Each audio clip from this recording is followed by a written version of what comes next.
ناظرین، جس طرح سے آپ نے زمان پارک میں خواتین کا جذبہ دیکھا، جس طرح سے انہوں نے مقابلہ کیا، مردوں کی طرح انہوں نے شانہ بشانہ کھڑی رہی خان صاحب کی حفاظت کے لیے، بالکل اسی طرح آج اسلام آباد میں بھی خواتین اسی جذبے کے ساتھ موجود ہیں۔ مجھے بتائیے گا کیا جذبہ لے کے آئی ہوئی ہیں، کیوں آئی ہوئی ہیں گھر سے ادھر اسلام آباد؟ جی میں رہتی ہی اسلام آباد میں ہوں، میں سینئر رہنما ہوں خان صاحب کی، میں ایڈیشنل جنرل سیکرٹری اسلام آباد پورے کی۔ میں 10 بجے سے آئی ہوں، ہم خان صاحب کو ویلکم کرنے آئے ہیں، ہم زمان پارک بھی ہو آئے ہیں 2-3 دفعہ۔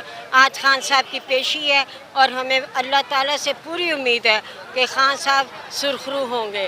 اس وقت سمجھ لو اگر ہم اسلام آباد میں کھڑے تو سمجھو ہم جیل میں کھڑے ہیں۔ ہاں، یہ ایک جیل ہے، یہاں دفعہ 144 ہے، ہم جیل میں کھڑے ہیں۔ ابھی پتہ ہے 15 منٹ کے بعد یہاں شیلنگ بھی شروع ہو جانی ہے، یہ مجھے اطلاع مل گئی ہے۔ تو آپ اس شیلنگ میں بھی آپ موجود ہیں، کیوں؟ دیکھیں شیلنگ تو جو ہوگی بچانے والا اللہ تعالیٰ ہے، لیکن ہم خان صاحب کے ویلکم کے لیے، خان صاحب نہ چور ہیں، نہ ڈاکو ہیں، نہ دہشت گرد ہیں، اور نہ انہوں نے کسی قسم کی ایسی غلطی کی ہے۔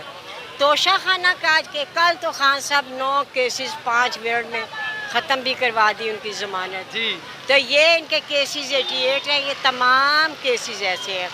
واحد کیس اگر توشہ خانہ کا ہے، ان پہ کیس بنا الیکشن کمیشن کا، جی، وہ جھوٹ ہے۔ الیکشن کمیشن میں خود تھی، خان صاحب تو اس میں آئے ہی نہیں۔